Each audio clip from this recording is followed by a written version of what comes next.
I think what we need to do is to go back to 1964 and remember what it was like in those days.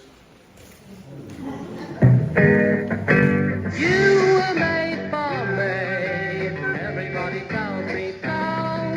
You were made for me, don't pretend that you don't know. All the trees were made for little things that sing and cry, and the sun was made to burn so bright and white. The sky, pretty eyes were never made to cry, they were made to sing. When I held you in my arms, I knew that you were made for me. You were made for me, everybody tells me so. You were made for me, don't pretend that you don't know. All the flowers in the field were made to please the bees. All the fish in some were made, the rivers and the seas. Every hand was made to hold another tenderly. When I kissed you on your lips, I knew that you were made for me. You were made for me, everybody tells me so. You were made for me, don't pretend that you don't know. La la la la la la la la la.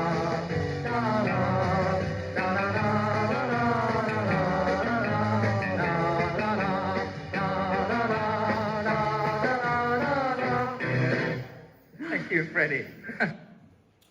So, no prizes for guessing. That was Freddie and the Dreamers on Blue Peter back in 1964. But as well as appearing in Blue Peter, Freddie and the Dreamers also starred in a special Easter concert that year at the Blue Lagoon on Clacton Pier. It was still, I suppose, the early 60s, just about an era of innocence, and Clacton was still a major seaside resort. It still had the Ocean Theatre, the Savoy Theatre, the Band Pavilion, the Westcliff Theatre, the Princess Theatre, the Odeon Cinema, the Isolde Cinema, and the pier still had its open-air swimming pool, the Still Stella, the Blue Lagoon, and the Ramblers Concert Party. And of course, Clacton still had Butlins. It's been said in a number of places that the events of Easter 1964 were nothing short of a disaster that helped bring an end to Clacton's lingering pretensions of being a top seaside resort. But is there really any truth in that assertion? And were the events themselves as bad as they were portrayed in the press? Before we come to that fateful Easter, I think it will be of some interest just to go back a bit in time to look at what became known as youth culture of that period and how the mods and rockers came about. Until the early 1950s, youth culture and teenagers as a separate group of people were practically unheard of. To a large extent, young people were really just young models of their parents and of the older generation. The clothes were much the same, their taste in music much the same. In the 30s and 40s, being young and old, both young and old, liked listening to the likes of Bing Crosby, Frank Sinatra, Perry Como, and so on. Possibly the first sign of a more youth-specific culture came when Johnny Ray arrived on the scene around about 1951. Ray's performing style included theatrics that were later associated with rock and roll, including tearing at his hair, falling to the floor and crying, and he quickly earned himself nicknames like the Mr. Emotion, the Nabob of Sod, and the Prince of Wales. But it was really when Bill Haley and his Comets had their first big hit record in 1954 that young people discovered that they had music of their very own, that even better, was hated by their parents and other authority figures. I can remember where I lived in the mid-1950s in Hackney, our nearest cinema, the Castle in Brooksby's Walk, showed the film Rock Around the Clock. And teenagers actually got up out of their seats and danced up and down the aisles while this was on. There was our local paper, the Hackney Gazette, went apoplectic the next week in their editorial, and they demanded that the cinema be closed to prevent this sort of thing ever happening again. So a new era had begun, the era of rock and roll, and things got better or worse, according to your point of view, when Elvis Presley arrived.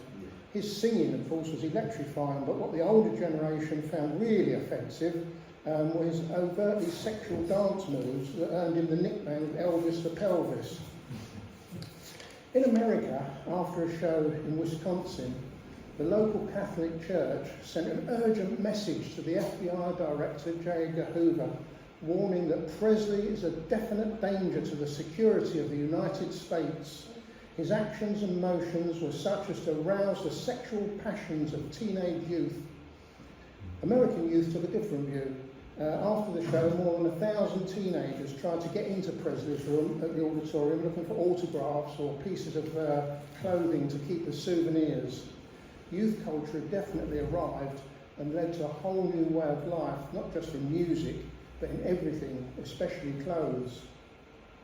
Until the 1950s, youngsters also followed their parents' fashions, but with the birth of rock and roll, that also started to change.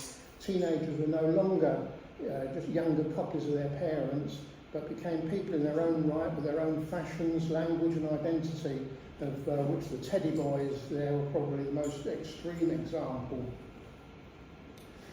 Although the Teddy Boys received a lot of publicity at the time, most youngsters tended to stick to more casual clothes. For example, leather jackets and jeans, imitating the American rock and roll stars of the time, like Gene Vincent and Eddie Cochran. And eventually, as suggested by their adherence to rock and roll, these youngsters were to become the rockers of a few years later. As well as their musical heroes, they also identified with a number of film stars of the time who glorified in the casual look, notably James Dean in Rebel Without a Cause and Marlon Brando in The Wild One, which became the defining film really for this subculture. And as with Marlon Brando, it was the motorcycle that became the defined mode of transport. They hung around the transport cafes, projecting an image of working class nomadic romanticism, violence, anti-authoritarianism and anti-domesticity, all aided by a major boom at the time in the construction of racetrack-like arterial roads all around the country, all around British cities, and it was a peak period for homegrown British motorcycle engineering and manufacture as well, with firms such as Triumph, Norton and BSA enabling these young motorcyclists to do a ton up and down the roads around the country. Mod fashion developed in quite a different way from another group of youngsters who were not into rock and roll. As one of their early heroes, jazz musician George Melly, put it, rock and roll should be called screw and smash. Basically, it was cool, if it was cool, mods sought to adopt it and make it their own.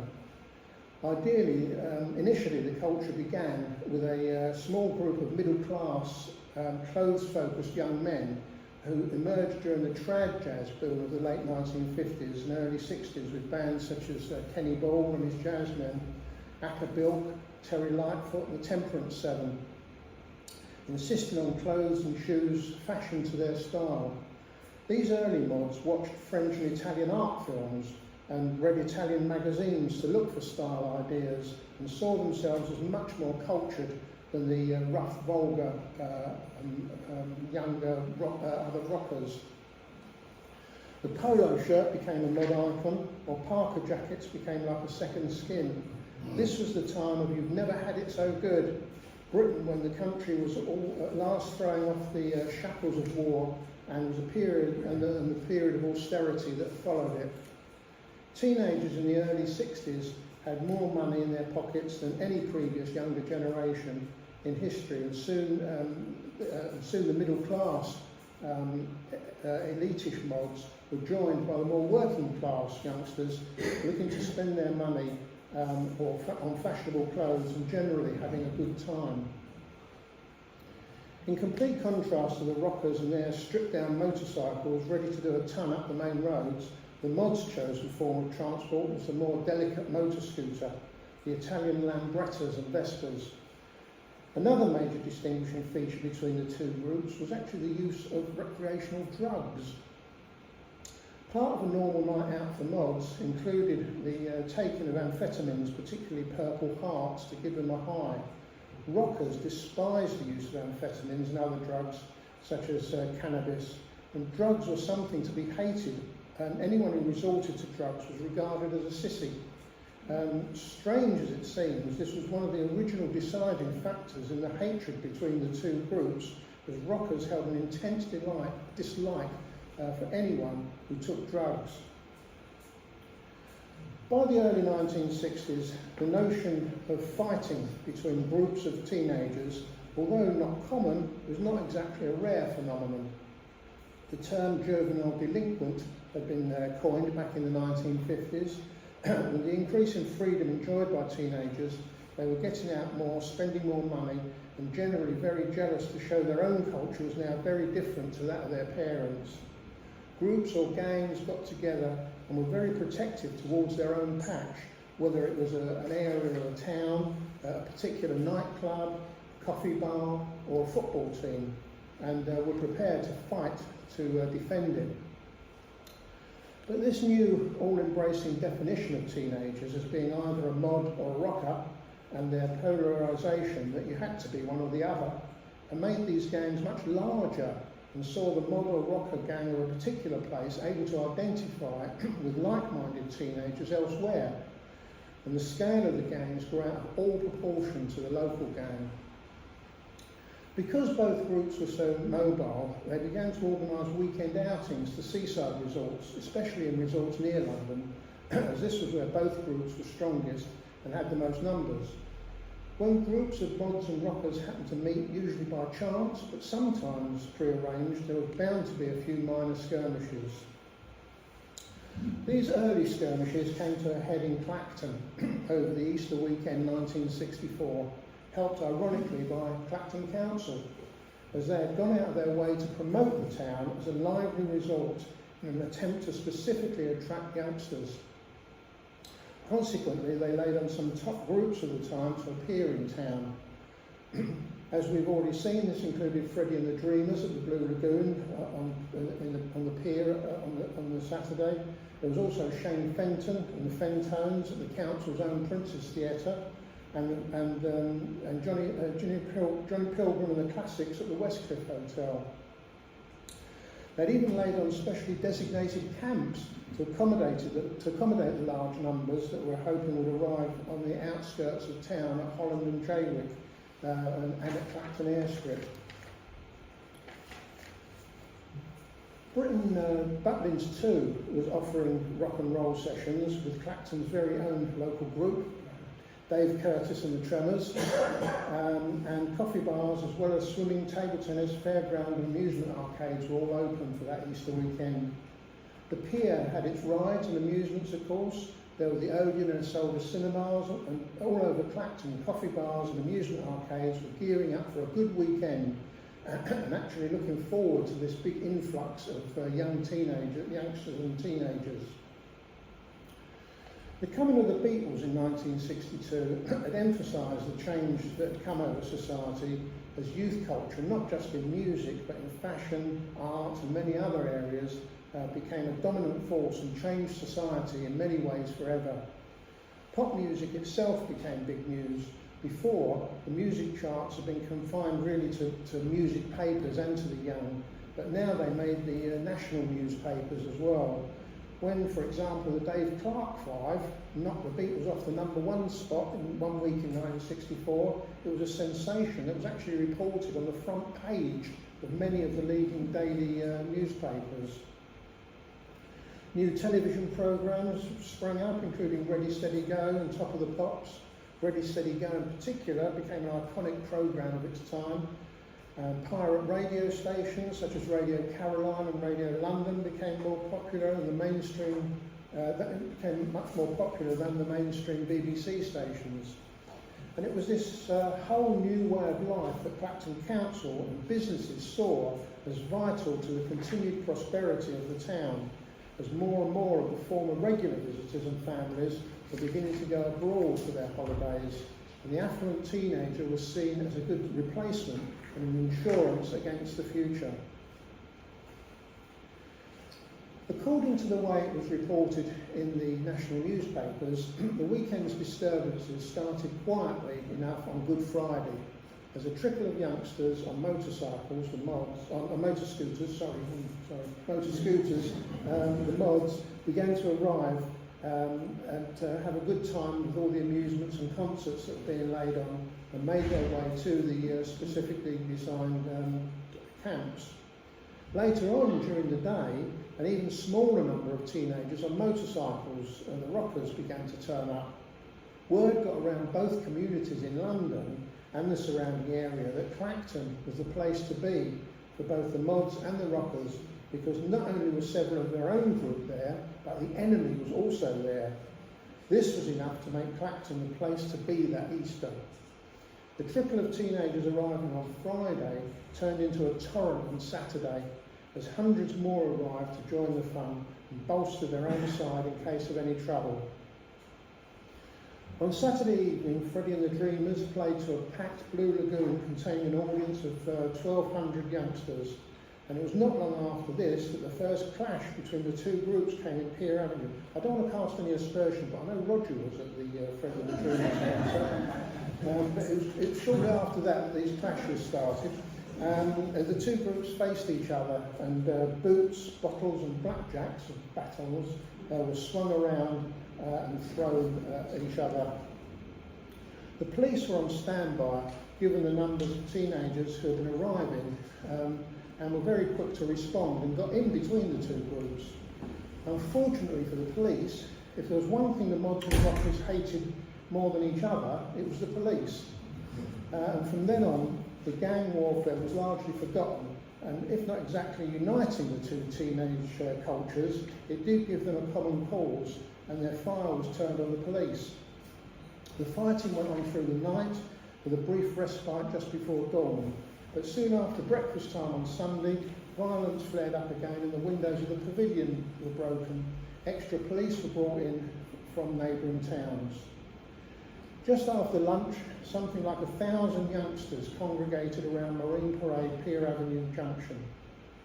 But the greatly increased number of police gradually began to take control of the situation, and dozens of arrests were made and the gangs began to break up. The East Essex Gazette, the Clacton Gazette, reported on various separate incidents with larger battles taking place. For example, they said that Clacton Bowling Club had been broken into, with booze and cigarettes being stolen, that stock was stolen from a number of town centre shops, beach huts were being broken into, and that cars, scooters and motorbikes parked in the road were taken and driven off by joyriders. By Monday, although there were sporadic outbreaks of violence, things had calmed down greatly. During the afternoon, the Chief Constable of Essex, Mr J.C. Nightingale, arrived in Clacton and was taken on a tour of the town by Superintendent Wood of the Clacton Police and Councillor D.H.R. Moody, Chairman of the Council. At the end of the tour, the Chief Constable said, "I am convinced we have won the battle against those who have no respect for law and order." These disturbances led to front-page headlines in the national newspapers. The Daily Mail said, "Clacton represents a new high water mark in hooliganism." The Daily Sketch, remember that one? Added, "The first responsibility of those young hooligans falls upon their parents. This weekend at Clacton should be a reproach to every parent who has ducked his own responsibilities." The Daily Mail said, "At Clacton, the great religious festival of Easter was turned into an orgy of unholy hooliganism this weekend by idiotic teenagers on the rampage." Only the Daily Herald seemed to demur from this press consensus when it said, 1,000 youngsters motorbiked into Clacton. Some made pests of themselves. Yet 3.5 million teenagers, now they went to Clacton, nor noted, nor bothered anyone. To pretend that Britain is tottering because some youngsters go crazy on holiday makes no sense whatsoever. There is no doubt that the newspaper stories and headlines helped that weekend go down in history as the time Clacton was completely wrecked by mobs of mods and rockers, when innocent bystanders were in fear of their lives, and the weekend that sounded the death knell for Clacton's holiday industry. But was it really as bad as it was made to sound by the press? The Daily Herald accepted, of course. Or did a media hungry for news on a slow news weekend make it out to be worse than it really was? Certainly the police and the council thought they had. The following week, an inquiry was held by the council into the riots. Councillor Moody summed up the council's views by saying that the national press reports of the situation were grossly exaggerated. Clacton Council Surveyors Department reported the total damage at £213. Not a vast amount, even in 1964, equivalent to something like getting on for £4,000 in today's money. Given the sort of headlines that the weekend had attracted, you would expect it to be quite a bit more than that. And this included £82 damage to plate glass windows in shops and cafes, £35 to seats and £24 for windows removed from the shelters. Out of the 1,000 youths estimated to be here, only 60 were arrested, not even the 97 that was mentioned in the Daily Mirror's headline, but only 12 were actually prosecuted, and they were fined a total of £243. Chief Superintendent Wood emphasised to the inquiry that at no time did the situation get out of control. He apportioned part of the blame on the council itself for allowing teenagers to camp on their ground near the airstrip, and partly on industry for pandering to the youngsters by selling them pop records, fancy clothes and beat music. This is the Chief Constable giving his view of the disturbance, and he's followed by a particularly lucid and erudite spokesperson for the mods.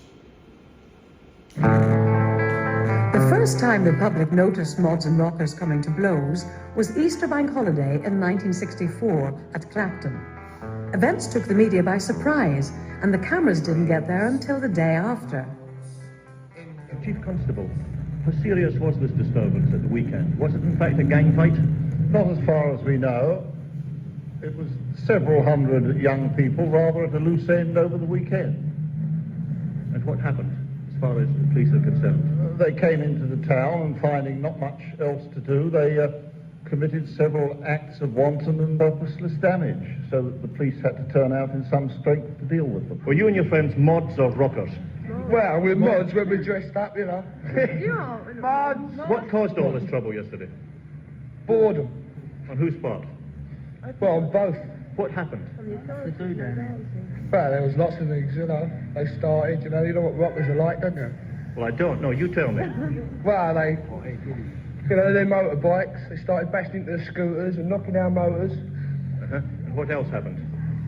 So we, you know, well, it was their fault as well as ours.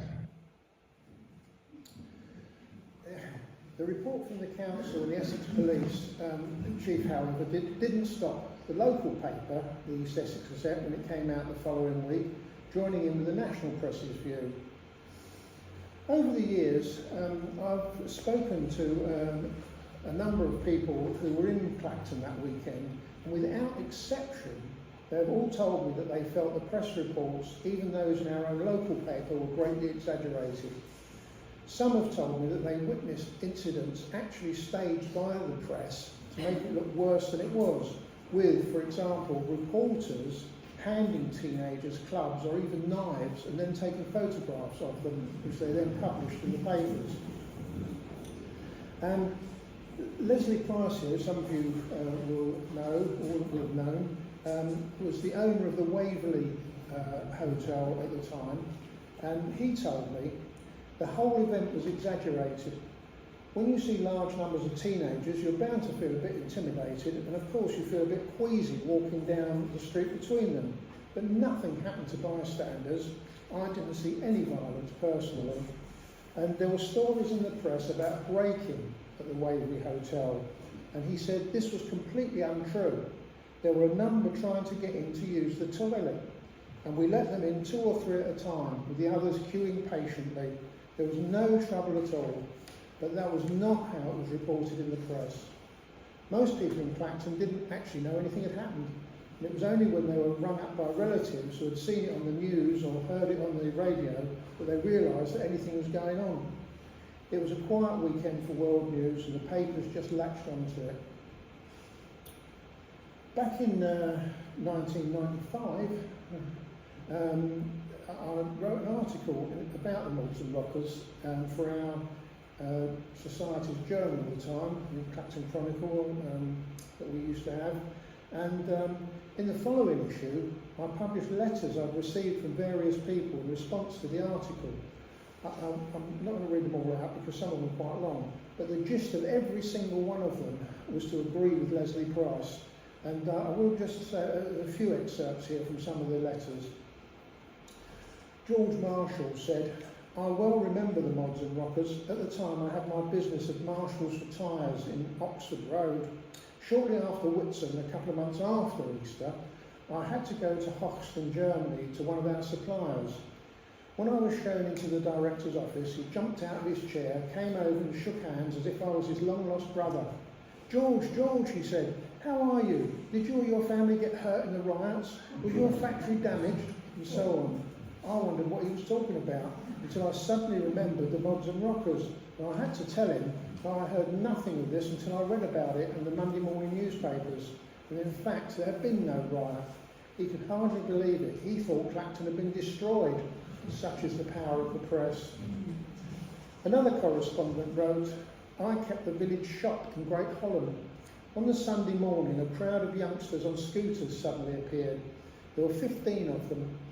They were very friendly and seemed quite harmless. One offered to take me on a ride around the village on his scooter. I declined. Then another one offered me a pill. He said it was a Purple Heart. I had not heard of them before. He said, take it, it will make you feel wonderful. He said he couldn't date a girl if he didn't take a pill first. I said, you wimp, grow up. Just throw it away. But it was all quite friendly, and they all waved goodbye as they rode off. Finally, one of our members, who's quite active on our Facebook page these days, Mark Barrett, wrote, in 1964, I was an 11-year-old, and my parents ran a guest house in Alton Road, just off the seafront.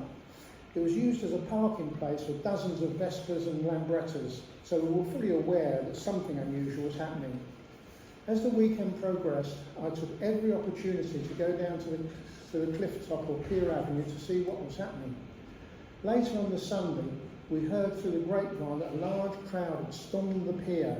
But as far as we could see, it was just a group trying to get in to avoid pain. From my own point of view, the worst thing I saw all weekend was a rubbish bin thrown over the cliff. Hardly the end of civilization as we know it.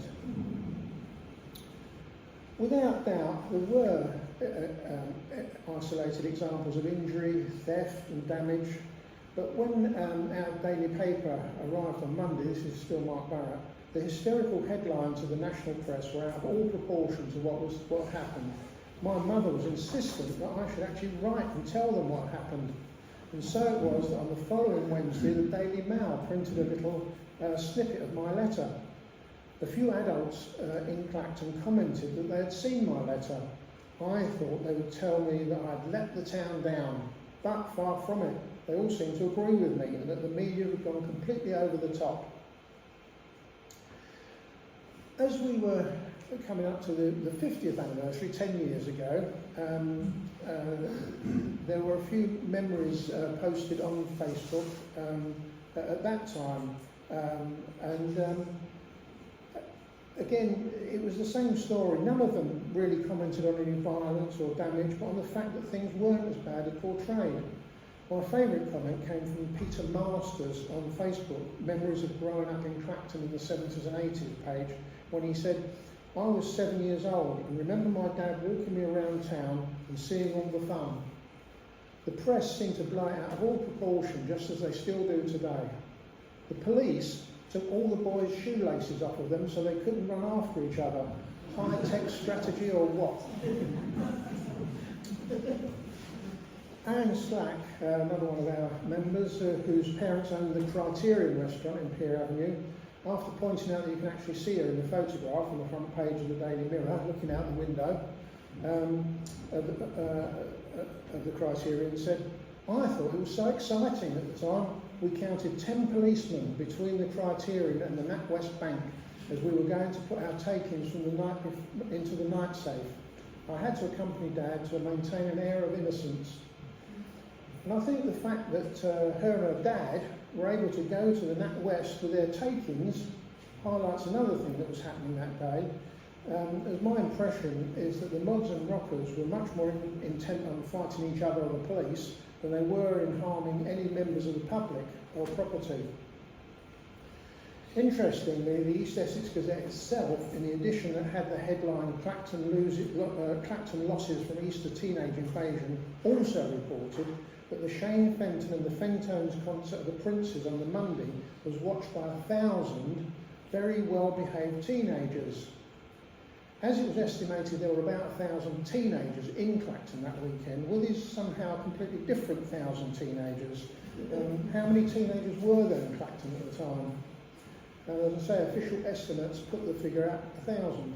So where did all these well-behaved ones come from that the Gazette itself reported on? Also, I did 10 years ago, again, I did a talk to celebrate the 50th anniversary, and while I was preparing for that, I happened to be at a meeting with two highly respected born and bred Clactonians, and I suppose you could say pillars of the Clacton establishment, Robert Gillespie, a solicitor, whose father was Dr. Gillespie, one of the only two doctors in Clacton during the Second World War, and doctor to Clacton Town Football Club, and Bert Foster, who was the Central Services Manager for Tendring District Council, and before that, high-ranking officer on Clacton Council. I took the opportunity to ask them their views on that weekend, and without any prompting at all from me, they both said there had been very little trouble, and it had been blown out of all proportion by the press.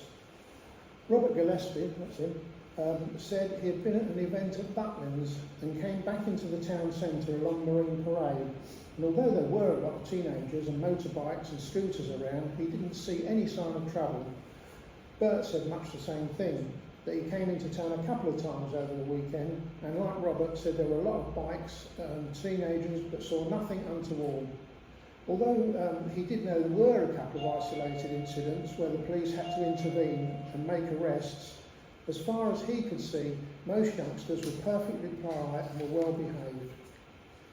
And just to add again to this view, when I did give the talk 10 years ago, 4 people came up to me afterwards and told me that they were in Clacton that weekend, and they agreed that the press reports were out of all proportions to what actually happened. One person in particular said she had been on first aid duty on the Sunday and Monday, stationed at the top of Pier Gap at the junction of Marine Parade. So she was really right in the centre of it all, and she said she saw no antisocial behaviour on either of those 2 days. And again, just to finish up this sort of bit, after I advertised tonight's talk on our Facebook page, we had a couple of contributions, firstly from Keith Lawler, who said, I was there, but I didn't recognise what I read the next day, and Chuck Berry, who agreed and said, yes, overplayed by the press, I was also there. Now, of course, I'm not saying that there was no problem at all that Easter weekend, and I can't imagine it was anything but a bit frightening for the holidaymakers and Clactonians caught up in the centre of town over that weekend. And but I have to say, I think the sort of fear seems to be more one of perception than of actual events. Thousands of teenagers hanging around the town is quite intimidating and frightening in itself, even if they've been doing nothing wrong at all. And of course, there's no doubt that there was some antisocial behaviour and fighting As it happened, this was mainly in the middle of that first night, when not many other people were around, and there was very little during the day. I appreciate the time of day made no difference to the police, who were caught up in the middle of this fight, but it doesn't appear to have been a pitched all-out battle in the way it was portrayed, more like a few minor skirmishes and some chasing down the street. And of course there's no getting away from the fact that there was some damage done. Some windows were broken and there were some arrests, so it wasn't pretty.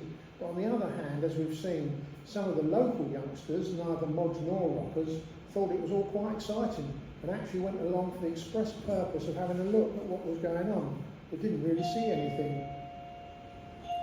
My impression from everyone I've spoken to or who has written about that weekend is that, unpleasant as it undoubtedly was, the newspapers made it sound far worse than it actually was, and Clacton was at no point on the verge of collapse. Stanley Cohen, professor at the London School of Economics and a leading sociologist at the time, wrote a book about the whole phenomenon of the mods, of the media and mods and rockers, which was entitled Folk Devils and Moral Panic. He wrote about how newspapers described the mods and rocker clashes as being of disastrous proportions and labelled mods and rockers as sawdust Caesars, vermin and louts. In his view, newspaper editorials only fanned the flames of hysteria, such as the Birmingham Post editorial in May 1964, which warned that mods and rockers were internal enemies of the UK who would bring about disintegration of the nation's character. The magazine Police Review argued that the mods and rockers' lack of respect for law and order could cause violence to surge and flame like a forest fire. Cohen argued that as media hysteria about knife-wielding violent mods and priests, the image of a fur-collared anorak and scooter would simulate hostile and punitive reactions. Cohen discovered that the media used fake interviews with supposed rockers, such as one called Mick the Wild One, which was completely faked, and also that the media would try and get mileage from accidents that were completely unrelated to mod rocker violence, such as an accidental drowning of a youth in the sea at Brighton, which got the headline Mod Dead in Sea. There was nothing to say he was a mod, it was just a teenager who actually sadly was drowned. Eventually, when the media ran out of real fights to report, they published deceptive headlines such as using things like subheadings that said violence in the story, even when the article was reporting that there was no violence. Newspaper writers also began to associate mods and rockers with various social issues such as teen pregnancy, contraceptives, amphetamines and violence. And of course, Professor Cohen's findings coincided with the stories that were told by local residents of how the press had photographed mods and rockers with weapons in their hands that they themselves had actually given them, and had much more and made much more out of it than there really was.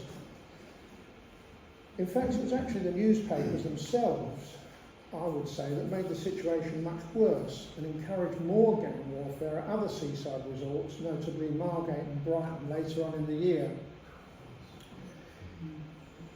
In the Gazette's 125th anniversary supplement called Coasting Back, they printed a photograph supposedly showing this mob of teenagers rampaging over Clacton Beach.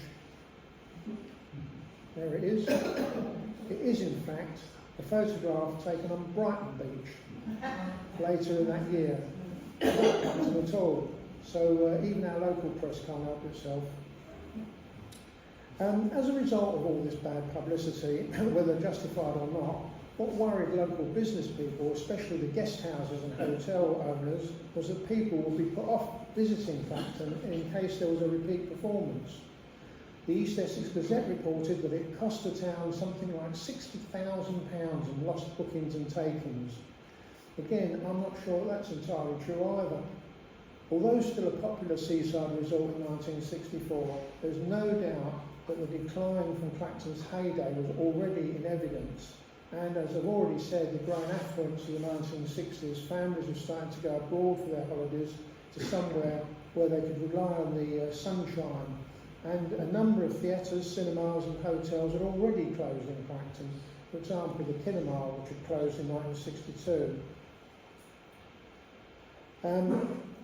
The only two casualties of 1964 that I can find were the Savoy Theatre, which closed at the end of 1964 season. But audiences there had been declining for the previous 3 or 4 years, so the closure was not really unexpected. And the Ramblers open air concert party on the pier, which closed after the end of the 1964 season.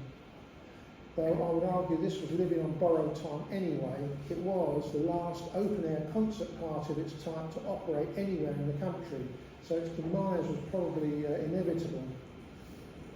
Other than that, the Westcliff, Ocean and Princess Theatres all continued, the Band Pavilion retained its popularity and continued into the 70s, the Isolde and the Odeon carried on, as did Butlins, Punch and Judy, the Pier, and most everything else. Indeed, when I spoke to Bert Foster, he told me that as a council officer, he saw no signs that holiday bookings dropped any more dramatically that summer or in 1965, other than as part of the gradual decline that Clacton was experiencing at the time. The slow decline continued on a steady rate into the 70s and 80s, as we know, but there definitely doesn't seem to have been any particular spike and downturn in 1964 or 65. And this next bit of film I've got, it certainly seems to show that even the next holiday, Whitsun 1964, was not really affected by a loss of bookings, and the beach seemed as crowded as ever. Oh, sorry, forgot one thing.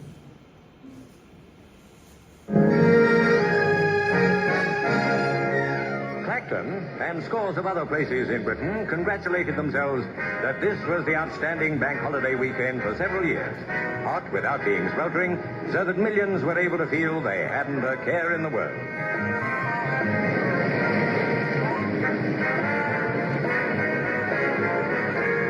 There was just one thing casting a slight cloud over Clacton, the possibility that the mobs and rockers might once again descend on the town.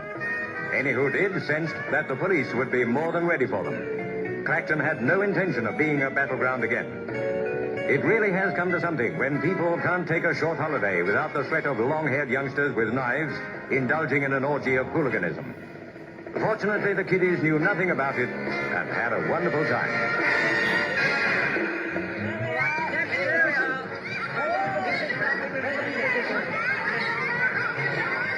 Of course, there always was more than a hint of violence in Punch and Judy, but nobody ever got hurt.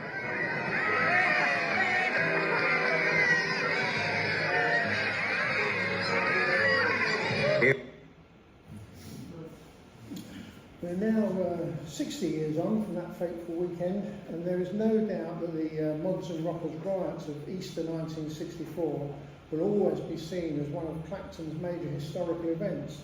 Indeed, one of the major events of 1960s Britain. However, whether it was quite how it was reported and whether it had the lasting effect often ascribed to it is another matter entirely.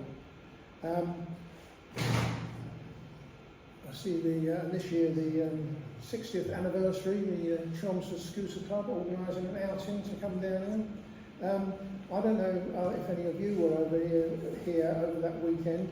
I discovered a little while ago that I was actually here this weekend, although I lived in Hackney at the time. I was actually here that weekend, and I completely forgot about it. I mean, I only discovered it when I read it in a diary that I kept at the time.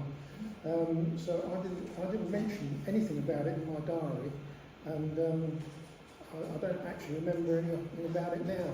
But anyway, if anyone was here and they'd like to say something, whether they agree or disagree with that, I'd be happy to hear from you. But for now, that's it. Thank you.